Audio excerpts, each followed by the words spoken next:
Hey UConn fans, this is Chris Broder. I'm an online producer at the Hartford Courant, and you are listening to another episode of the UConn Insider Podcast. We've got a special guest today as we talk a little women's basketball with Swin Cash, former UConn star, went on to have a great professional career, and now she's sort of moved into the next phase with broadcasting, and she's actually going to be in studio for the Huskies' Tuesday night tilt against Oklahoma. Gino Auriemma in search of win number 1,000. That's at Mohegan Sun Arena. And that'll be on CBS Sports Network at 7 o'clock. And Swin, again, will be, she'll have a role in studio for that one. And that looks like it's going to be a fun one. So in this episode, we actually had our women's beat reporter, Paul Doyle, interview Swin. They covered a lot of ground just about the current team, what it's like to come up through the ranks with UConn and sort of the adjustment period that any new recruit goes through when they come to Storrs. And then they talked about, Swin's background and where her career has taken her. I'm not going to spoil too much of it here, but it's a fun chat between Paul and Swin. So we hope you guys enjoy. And thank you, as always, to our sponsor, Riscassi & Davis.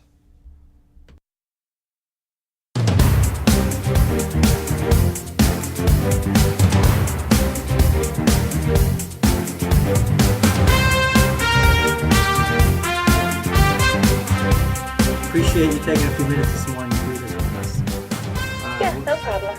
I cover the UConn women's basketball team. I actually spoke to you last year at the XL Center kind of about your career, and this is good timing, of course, with Gino going for his 1,000th win here on Tuesday.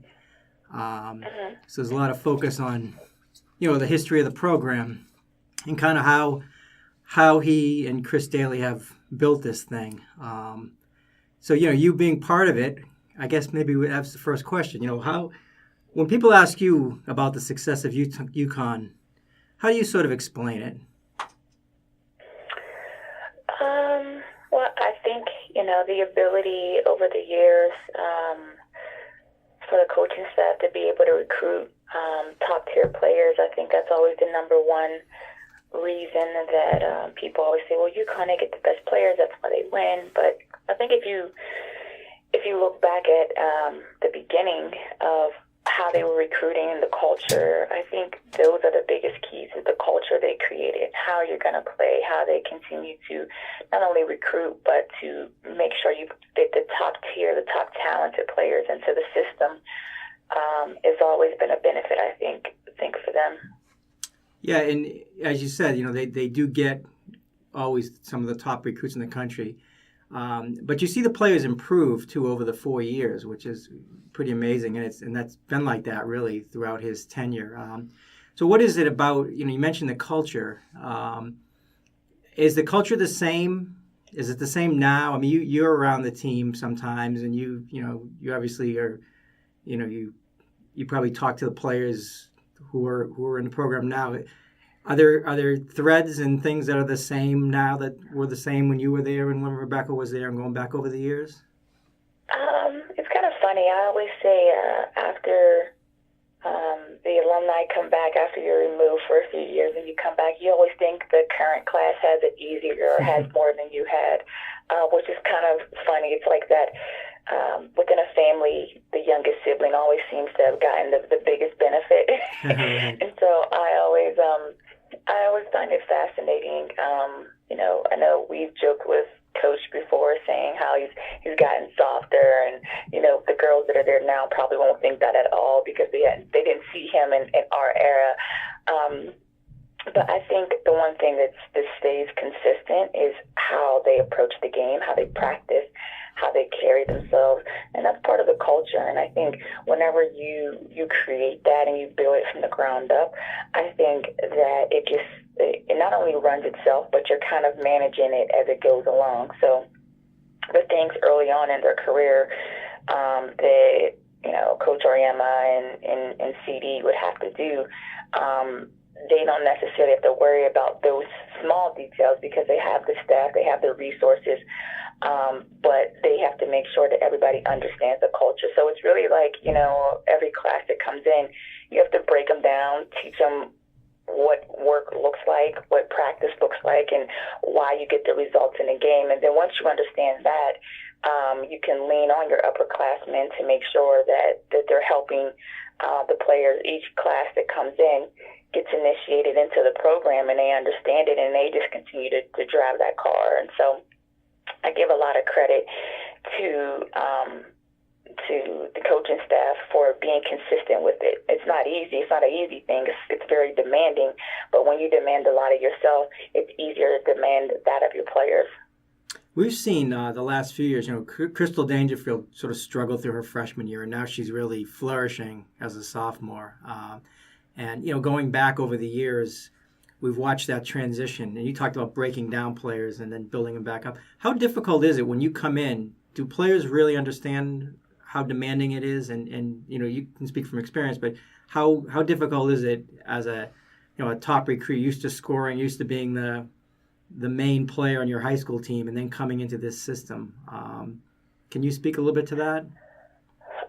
Well, I mean, it is very difficult because you have to then become very selfless from a standpoint of figuring out what's your role, your identity going to be on this team, and it'll evolve and it'll become something that maybe a little bit more, a little different year by year or case by case. I do think that Coach Oriana has a certain relationship that he usually has with every point guard in every era that's going to be there. And I mean, whether you're looking at Sue from my era, Renee Montgomery, passing on to Bria Hartley. I mean, it just goes, the list goes on and on. But he expects a lot out of them because you are pretty much an extension of him on the floor. So mentally you have to be in a certain place he needs you to be in to run the team, to make sure people are in position. And so that's a lot that you have to learn at that position itself. So he does push them, I think, to a certain degree because he understands if he can get them to that point, you're going to be an All-American, you're going to be able to succeed, and you're going to be one of the best point guards, in the league. And so what I'm seeing from Crystal, it's refreshing, and that just makes me smile to see how she's matured, not only in her game, but just her approach to the game. You see her running things out there. She knows when to slow the ball up.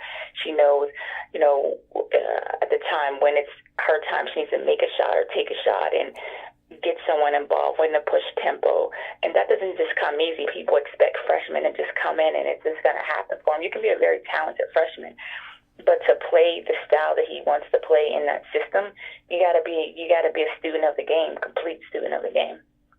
Doug Bruno at DePaul, we were in DePaul last week. He talked about how impressed he is with, the kind of people that Gino and CD bring in, the kind of players and people that they recruit. And, a sign of that is at the Final Four when you see, dozens of former players come back. It's a real, almost a family atmosphere.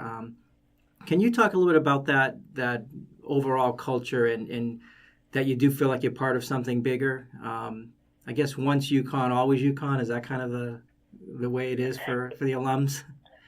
Yeah, I mean, you have to also think about it from this standpoint. I mean, when you talk about building something from the ground up, you're talking about a campus that went from being beside a small milk farm to now having these, massive buildings, and the student population that has expanded. You talk about the sports arenas that are there.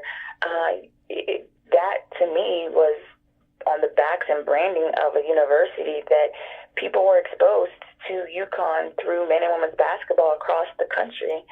And even when I travel today, you run into people that are just like, yeah, my cousins, at UConn, we love UConn, men and women's basketball.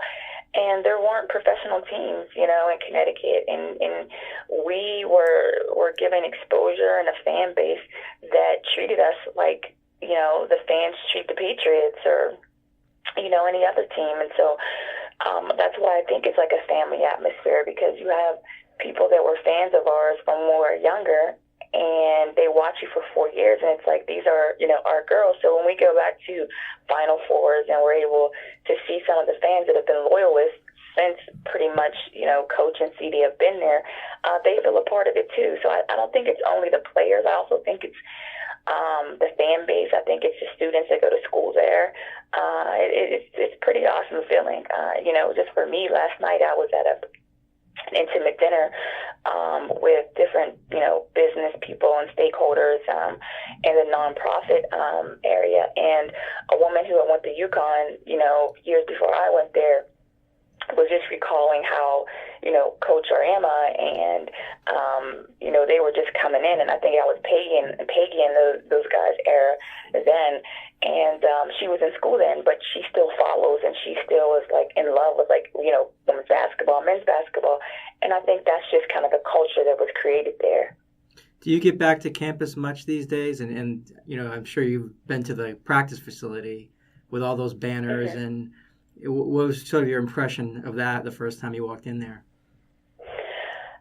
It makes you smile, warms your heart, because you think, that you do feel part of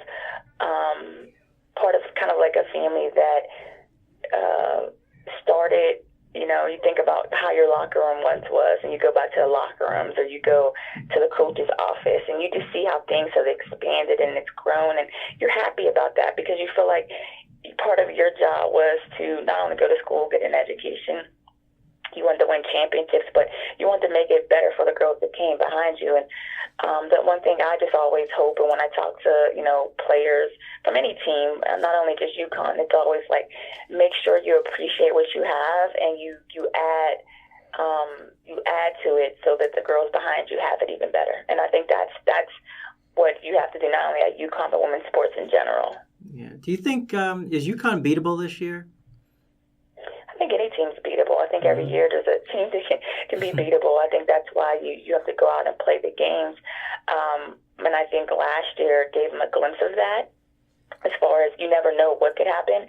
It could be a lucky shot. You can do whatever. And, I always remember Coach Arama and CD used to always say, when you let people hang around and stay in the game, you never know what could happen down the stretch. So the mentality for us was always, we want to go in and dominate. We don't even want you to get any thoughts that there's an opportunity to win. But I think the thing about this team is that early on they've been able to experience even a little bit of adversity and not having players at different key times, and they've been able to win games. And I think that for them is going to bode well come March. And now we'll take a quick break for a word from our sponsor. This Hartford Courant podcast is being brought to you by the Hartford law firm of Riscassi & Davis, Connecticut's nationally recognized personal injury law firm, protecting the rights of the injured for over 60 years. What in terms of nationally and the development of this game? Obviously, UConn this year is sitting at the top of the polls, and they seem to be, almost at another level. But there seems to also be a lot of really good teams out there. Do you see, more parity in the game? Do you see talent spread around more? I see talent being spread around. I do see, teams that are getting better. The one thing I just would on the women's side of the game that I challenge us to continue to do and to get better at is to being the students of the game, the fundamental part of the game. That's what we're always so great at. Versus, I guess, the men. The men will always have the talent, but you always hear about women's basketball, the fundamental part of it, and this, that, the other. A lot of players are playing AAU. They're just playing games and games and games all year long. At some point, I just really want us to make sure we're not getting away from the fact of fundamentally getting better, each year, watching players get better. I mean, for me, you can't be in school 4 years and each year you're not improving in some area, or whether it's your confidence, whether it's your game. That's what we have to make sure that as coaches, as protectors of the game, as women that have played the game, that we're pouring back into some of the younger players, making sure that they're not only playing games all year round, but they're also working on their game. And I think that's how you're going to get you'll get more teams that are dominant like UConn. I think that's the one great thing that Coach Oriella and CD does is they work on the fundamental aspects. Like you need to get better, whether it's 3-point shooting, ball handling. Every day there's that. Those drills are incorporated in practice, and I know. Just, hearing from other coaches and talking to other coaches, they always ask me, they want to know, well, what's the secret sauce to UConn? I'm like, listen, you got to practice how you want to play, and that's at an intensity level. That's at a certain level where practices are more demanding than the games, and you're learning, you're breaking down, you're getting the skills and everything together. It's great to have guys come in and play against your team, but if you're not getting better and breaking it down and learning from it, then how can you compete against the UConns of the world? So that's just my kind of 2 cents, but obviously I don't know if it's worth a lot, but that's just what I see, and I hope that we can continue to grow the game in that regard. Do you miss playing? This is your first year, I guess, out. What's that been like as a competitor to not have that outlet, I guess? It's been a struggle a little bit at times. I think by having my son, I think it's taken a little bit of the focus in that direction because I'm caring for him and I think about him and his future, and it's given me passion to want to do more and help out in the world and make this place better for him. But when I watched the game this summer, just even watching our team and practices, you get that itch to want to jump out there and show somebody something or talk about this or about that or just kind of share your knowledge. I think the good thing for me now that I don't have my son is getting back into some more pickup games. I think I haven't found my complete outlet yet, and so I want to make sure I'm still working out, I'm still playing because I still can play right now, and it's not a thing of not being able to play. So you want to continue to play until you really can't anymore. Right. I'm sure mentally it's probably a big adjustment, right? Because you go from playing at such a high level. Yeah.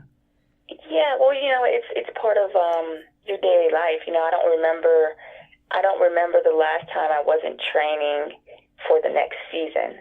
So my life has revolved around training for basketball since I can remember. And so to think about it from that standpoint is like when you wake up now, you're not training for an ultimate goal. So now you have to think about what are you working out, for your health, for your mental stability, things of that sort. So that's a challenge, and I think all athletes go through that. But I think that I was somewhat prepared, but you just still have to go through it. Did you enjoy your position with the Liberty? And did that help at least keep you in the game? It did. I found the biggest reward working with the Liberty was really the players. It's so funny. I played with all of the girls on the team, but to be in the new role, to have them sharing things with me and really even coming to me with more questions and wanting help in different areas than when I played, really made me feel good because I felt like I was also giving back to the game, but helping them prepare for, what's next or making the right moves as far as from business standpoint or from a playing standpoint. So if that's, for me, that was the biggest thing is to learn, but to be able to grow and use some of my knowledge, expertise, things that I've gained over my 15-year career to make sure that I'm not just keeping that to myself and help it any way that I can. And with the situation with Liberty being sold, is that going to affect you at all, or where does that stand? Well, I really don't have a comment on that. I can't comment on that right now in regards to the Liberty. But, my main thing right now is just for our team and to make sure that, everything's taken care of with the players. A lot of our players are overseas, and that's the focus right now, and it's for them to make sure they're working on their games, getting better to come back for next season. And in terms of a broadcasting career, is that something you see yourself doing more of, or have you kind of found a level that you like? Because you seem to be so good at it, and you seem natural. Where does that stand? My foundation was laid for me just to roll, once I retired into television. And so when the opportunity with the Liberty came about, I really wanted to continue to explore that and just see highlights it and if I was able to impact in some way. I'm still doing television. I work for CBS Sports Network, and so that's why I'm excited for, us to have UConn's game on our network and the potential to win 1,000 and to be there in studio and to cover the half times and, interview coach and, and the players and stuff. I mean, all of that's just so great. That's another way for me to stay connected to the game. And I also cover men's college basketball. So, this Saturday I'll, be in studio before the UConn game, covering men's college basketball throughout the day. And so I enjoy it. It's a way for me to stay connected. There's a number of former UConn players who've gone into broadcast. I always wondered, with the amount of media attention UConn gets, and I think it was probably even more in terms of beat writers and things like that when you were playing. I think just through attrition, there are fewer papers covering UConn now, both men's and women's. But did that help prepare you for a career in broadcast? Because kids now come to UConn and it's part of the drill. They know they're going to have to talk to the media, and it would seem like it would almost help prepare you for a career in broadcasting. I think a couple of things. I think for me, I think we were prepared. We were, whether it was media training, whether it was conversations with CD, we understood that the media was going to be there and how we conducted ourselves. I always say UConn kind of had me pro-ready. I was ready to deal with media. I was ready to deal with the lights of being on a big stage and playing at a university like that. So I always felt pro-ready at UConn. And I think as far as it getting me into media, one of the reasons why I chose UConn, because obviously we were in the Big East at the time. I knew games were going to be closer to my family. We also were close to ESPN. I knew that I wanted to potentially go into broadcasting. And then I got an opportunity to just meet Robin Roberts throughout my collegiate career and pick her brain about certain things. And that was just one of the biggest things for me as well, and influences for me. So I think having access and playing on television and media that travels with you, if that's a field you want to get into, there's definitely opportunity to have key learnings at UConn. All right. Well, thank you so much for the time, Swin. We appreciate it. Yeah, no problem. Thank you very much. Okay. Well, take care. Okay, take care. Bye-bye.